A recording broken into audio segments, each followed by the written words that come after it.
지금 여기는 철원이에요. 주말을 이용해서 한탄강 주상 절리길을 왔는데 여기 너무 괜찮네요. 그런데 제가 얼마 전에 살짝 다리를 다쳤어요. 그래서 여기를 걸을 수 있을까 이렇게 살짝 걱정을 하고 왔는데 선약이 된 부분이 있어서 컨디션을 보고 컨디션이 안 좋으면 쉬어야 되겠다 이런 생각으로 왔는데 또 다행히 또 컨디션이 좋아서 같이 걸었어요. 그런데 너무 좋더라고요. 총 3.6km래요. 그래서 그렇게 길지는 않아서 저는 끝까지 가고 저는 셔틀을 타고 먼저 도착을 했고 다른 일행들은 갔던 길을 다시 돌아오고 있는 중이라서 저 혼자 차 안에서 이렇게 책을 읽고 이렇게 여유가 생긴 거죠. 여기 주상 절리길이 너무 환상적으로 잘 돼 있어요. 한쪽에는 너무 숲이 울창하고 또 한쪽에는 주상 절리길을 볼 수 있고 세계 유네스코에 등재가 돼 있대요. 그래서 여러분들도 시간이 되시면 한 번쯤 와보시면 좋을 것 같아요. 저도 새벽 5시에 일어나서 출발을 했는데 2시간 걸리더라고요. 그래서 괜찮다, 이 정도면 차도 안 막히고. 그래서 되게 즐겁게 잘 갔다 왔고. 어려운 책 읽으실 때 어떻게 하세요? 가끔 저희가 책을 읽다 보면 읽고는 싶은데 너무 어려운 책이 있잖아요. 근데 저는 그럴 때는 어떻게 하냐면 쉬운 책은 제가 그냥 새벽에 독서하면서 그냥 싹싹싹 넘어가요. 그런데 어려운 책을 만났을 때에는 저는 그 책을 독서 모임으로 돌려요. 그래서 독서 모임은 많은 인원들이 같은 책을 읽으니까 이 책을 읽는 효과가 굉장히 빨리 습득이 되는 부분이 있어요. 그래서 한 분씩 돌아가면서 발췌를 하다 보면 그 책을 안 읽고 왔어도 그 책 한 권을 다 읽은 효과가 있는 거죠. 그리고 발제하신 분들이 거기에 대해서 설명을 해 주시는 부분이 있다 보니까 되게 쉽게 이해가 되는 부분이 있어요. 그래서 저희가 그 독서 모임에서 이 룬샷이라는 책을 권해 봤었는데 역시나 많이 어려워 하시더라고요. 그래서 이 책을 다 같이 읽었어요. 다 같이 읽으니까 이 책이 너무 어려워서 못 읽으신 분들도 이 책을 한꺼번에 다 읽을 수가 있었는데, 룬샷이라는 책은 빌 게이츠가 항상 가방에 가지고 다니던 책으로 유명한 책이에요. 사피 바칼이 지은 책인데, 룬샷은 설계 힘에 대해서 얘기해요. 그래서 뭐 전쟁, 뭐 위기, 불황 이런 거를 이끄는 힘은 설계에 있다는 거예요. 그래서 그렇게 정리를 하고 있는데, 많은 분들이 어떤 큰 성공을 거둘 때 그것은 뭐 행운이 따라줬다, 운 덕분이다, 이렇게 겸손하게 얘기하시는 분들이 있으시잖아요. 그런데 이 룬샷에서는 그렇게 얘기를 해요. 행운은 결국은 설계의 힘이었다는 거예요. 그냥 따라오는 행운이라고 설명하기에는 부족하다는 거예요. 원래는 그 사람들이 많은 시간을 들여서 설계를 했기 때문에 그 행운이 따라올 수 있었다, 이렇게 설명을 하고 있거든요. 혁신보다는 설계가 중요하고 문화보다는 구조가 중요하다는 거예요. 저도 이 말에 되게 동감을 하는데, 많은 문화적인 혜택을 제공을 해도 그거를 받아들일 수 있는 구조가 안 돼 있으면 많은 문화를 제공할 때도 그걸 받아들일 수 있는 구조와 시스템이 돼 있어야 된다. 저도 이 말에 굉장히 동감을 하거든요. 이 룬샷에서는 어떤 거를 예를 들고 있냐면, 여러분 그 전화기에 벨 있잖아요. 그래서 이 벨 연구소가 이 행운을 거머쥘 수 있었던 그 부분에 대해서 이 책에서는 설명을 하고 있는데, 벨 이 연구소를 모건에서 인수를 했었대요. AT&T라는 회사를 설립을 하고 베일이라는 새로운 책임자를 임명을 했었대요. 그런데 이 베일이 룬샷, 결국엔 그 미치광이처럼 이 회사를 변화시킬 수 있는 사람들을 팀을 만든 거죠. 이 사람들이 한때 미치광이다, 뭐 이게 될까, 이런 의심을 받으면서 이 베일이 이끌었던 이 팀이 결국에는 이 8번의 노벨상을 받을 수가 있었고, 이 적자로 허덕이던 이 회사를 흑자로 전환을 할 수 있었던 그 계기가 되었던 거죠. 이 행운이라는 거는 결국에는 천재와 어떤 우연의 힘이 만난 그 설계의 힘으로 가능하다는 거예요. 여러분 아무리 운이 따라도 그거를 이끌 수 있는 그 천재적인 인력이 없으면 이 행운이 동시로 상승 효과를 내지 못하는 거는 아마 경험을 많이 해보신 분들이 많이 있으실 것 같아요. 그래서 이 천재적인 인력도 중요하지만 이거를 이끌어가는 그 설계의 힘, 이게 합쳐졌을 때 우리는 그 행운을 만날 수 있다, 이렇게 룬샷에서는 얘기를 하고 있거든요. 룬샷의 이 기능적인 부분은 분리가 될 수도 있어야 되고 또 연결이 될 수도 있어야 되고 이런 역할을 할 수 있어야 된다는 거예요. 그래서 결국에는 따로 운행을 하고 또 같이 운행을 하고 이런 작업이 동시다발적으로 가능할 때 이런 행운이 연결된다고 설명을 하고 있어요. 리더는 엉덩이에 박힌 화살을 세는 사람이라고 이렇게 표현을 하고 있어요. 이 얘기 너무 재밌죠. 마치 저희가 고3 때 엉덩이로 공부한다 막 이런 얘기랑 약간 유사한 측면이 있는데 1971년에 주다 포크먼이 이 암세포에 대해서 되게 연구를 많이 했었대요. 그런데 사람들이 이 숙주와의 관계를 못 풀었던 거예요. 주다 포크먼이 암세포와 숙주의 상호관계를 알아냈다는 거예요. 암세포의 신호를 차단해서 파이프를 파괴하는 약을 설계하는 그런 구조를 주다 포크먼이 개발을 했는데 쉽게 말씀드리면 종양을 굶겨 죽일 수 있는 약을 개발을 한 거죠. 종양을 굶겨 죽일 약을 알아내는 게 그 당시에는 유일한 암을 제거할 수 있는 화학요법이었대요. 그런데 이 주다 포크먼이 이 연구를 계속하려면 외과 가장자리를 내놓으라 이런 비난을 받았고 또 이 주다 포크먼을 보고 많은 사람들이 광대라고 이렇게 놀렸었대요. 그래서 이 주다 포크먼이 많은 고민에 쌓였었대요.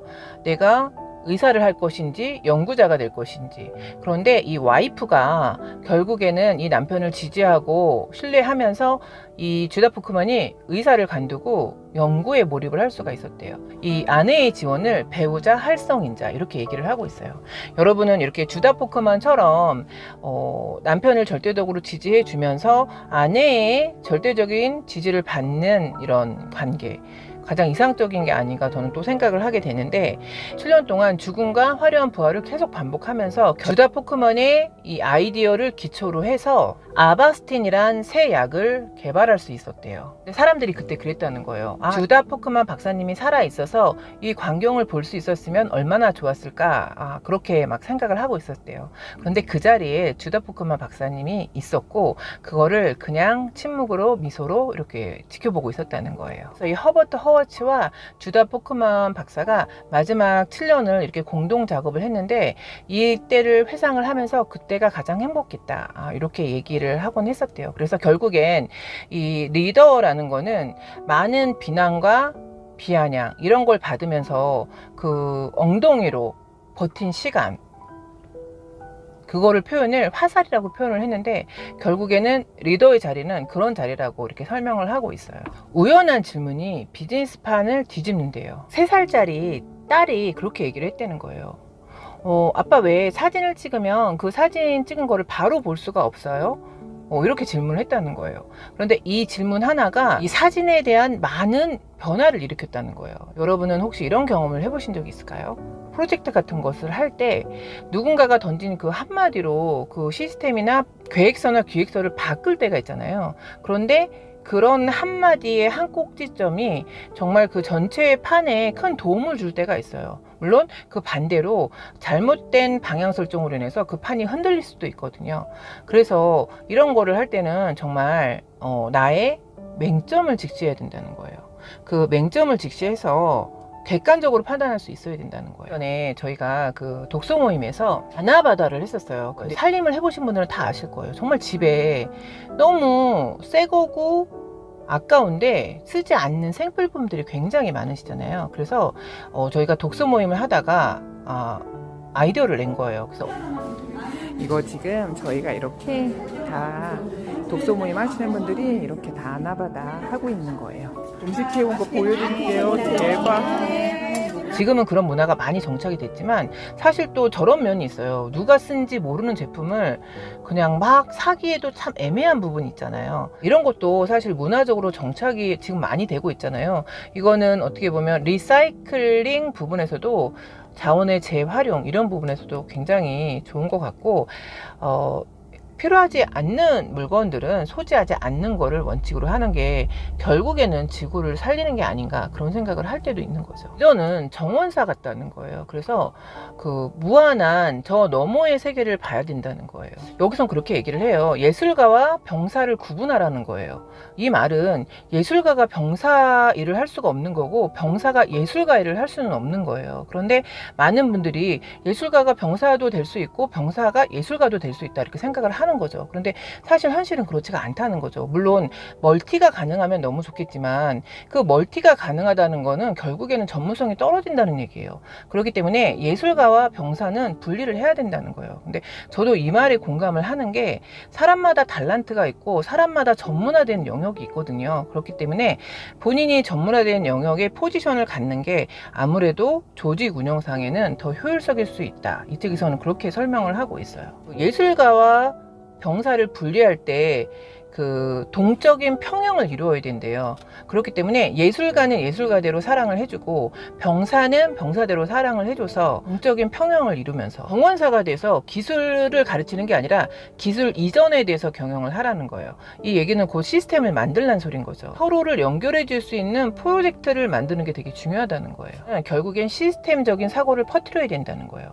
어떤 큰 일을 할 때 시스템을 갖추지 않고 일을 하면 정말 열심히는 하는데 결과물이 없게 되는 거죠. 그런데 시스템을 갖추고 하면 덜 힘을 들여도 더 나은 결과를 낼 수 있는 이런 게 있죠. 저희 공무원 조직에서도 그런 얘기가 있어요. 정부 멍청한데 부지런한 공무원이 제일 어려운 공무원이라고 이렇게 부하 직원들은 얘기를 한대요. 똑똑한데 게으른 상사를 가장 좋아한다는 거예요. 그래서 저는 이 얘기를 들으면서 똑똑한데 부지런한 상사를 좋아하지 않을까 그랬는데 똑똑한데 게으른 상사를 더 좋아한대요. 그리고 똑똑한데 부지런한 상사는 넘버 2라는 거예요. 그래서 이것도 사실 어찌 보면 요즘의 트렌드인 거죠. 직원들의 성향이 이렇게 바뀌는 거고 직원들의 트렌드가 이런 거면 또 이거를 받아들여서 또 거기에 맞는 시스템을 만드는 게 맞지 않나 이런 생각이 드는 거죠. 처음에는 누구도 몰랐다는 거예요. 그래서 창발적인 조직이 필요하다는 거예요. 제가 여기서 룬샷을 꼽히려면 이렇게 사고하라. 이거를 한번 읽어드려 볼게요. 가짜 실패에 유의하래요. 그리고 호기심을 갖고 실패에 귀를 기울이래요. 결과주의 사고가 아닌 시스템 사고를 적용하래요. 그리고 정신, 사람, 시간을 놓치지 말라. 이렇게 써 있어요. 그런데 저도 여기서 되게 많이 관심이 가는 게 첫 번째 가짜 실패에 유의하라. 저희가 어떤 이제 인생을 살다 보면 정말 실패라는 쓴맛을 볼 때가 있죠. 그런데 그게 실패가 아닐 때가 있는 거예요. 그 실패를 통해서 너무 귀한 경험을 쌓을 때가 있는 거예요. 여러분들도 저희가 중년을 넘어섰을 때는 뒤돌아보니까 그게 실패가 아니었다 이런 생각이 들 때가 분명히 있으실 거라고 저도 생각을 하거든요. 결과주의가 아닌 그 시스템 사고를 만들어라. 저는 이 부분도 되게 중요하게 생각을 해요. 근데 많은 분들이 결과물을 중시 여기시잖아요. 그런데 결과물을 중시 여긴다는 거는 어떤 리스크가 발생을 하냐면 사람들이 굉장히 편법을 쓸 수가 있어요. 그리고 눈을 가릴 수가 있어요. 그렇기 때문에 그 진실을 알려면 어느 정도 시간이 필요한 거고 그 진실을 못 본 채 그런 상황이 종료가 될 수가 있거든요. 그래서 저는 결과를 보는 것보다 어떻게 시스템을 만들어 가나 저는 그거 되게 중요하게 보거든요. 그래서 시스템적인 사고를 갖고 있는 사람인가 아닌가 그거를 저도 개인적으로 되게 중요하게 보고 있어요. 여기서 마지막으로 정신, 시간, 사람을 놓치지 말래요. 근데 저도 이거 되게 중요하게 생각하는데